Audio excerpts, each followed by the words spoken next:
Verse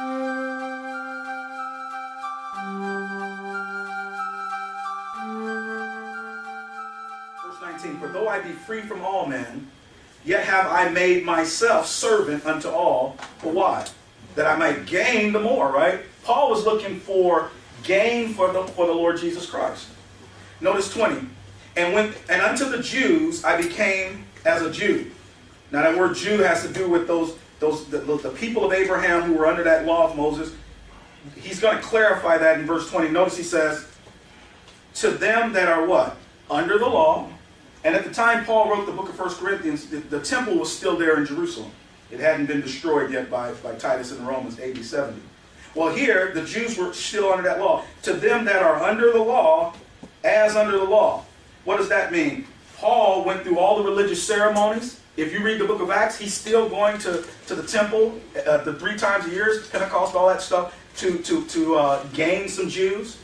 He was still going through those religious things. He didn't put it on other people, especially Gentiles. But when he was with Jews, because he was a Jew in time past, you know, his religion was Jewish, he said, check this out, I'm going to do what I have to do to gain them.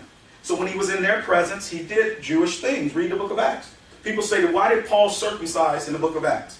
Why did he water baptize? Because they were Jews there. Let me show you that. Go to Acts chapter 16.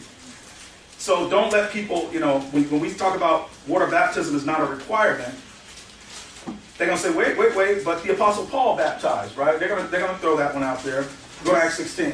He still had a real burden for them, didn't he? Oh, Paul never lost that passion for his people. Romans 9, 10, 11, he says, my heart's desire and prayer to God for Israel, they might be saved. Paul was willing, if it meant every Jew being saved by trusting Jesus Christ, Paul was willing in his heart to give up his own salvation. He was willing to take their penalty. That's the mind of Christ. That's the heart of the Lord. The Lord said, I don't want people to die and go to hell, so I'm going to feel the wrath of God on the cross myself. And now he's willing to share that with us by faith. Well, Paul, in Acts chapter 16, this is where Timothy, he wrote the book of 1st and 2nd Timothy 2. Timothy was a faithful brother in the Lord. Paul's son in the faith. Notice it says in verse number 2 about Timothy, which was well reported of by the brethren that were at Lystra and Iconium. So Timothy was a faithful brother in the Lord. Him with Paul, speaking of Timothy, have to go forth with him, and took and did what? He circumcised him because of the Jews which were in those quarters. For they knew all that his father was a Greek.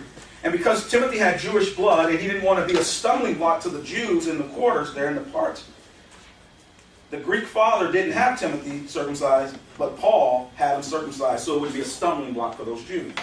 Go over to 1 Corinthians chapter number 1. Go to 1 Corinthians chapter number 1, if you will. So Paul would water baptize Jews. You see that in the book of Acts. He would circumcise Jews, or have Jews like Timothy. But that wasn't his focus. He's not doing those things with Gentiles. In the book of Galatians, when Titus went down to Jerusalem, the Jerusalem Council, Acts 15, Galatians 2, he made sure Titus was not circumcised. Titus was a Greek. He was a Gentile. Paul wanted to show that there's no difference today between a Jew and Greek.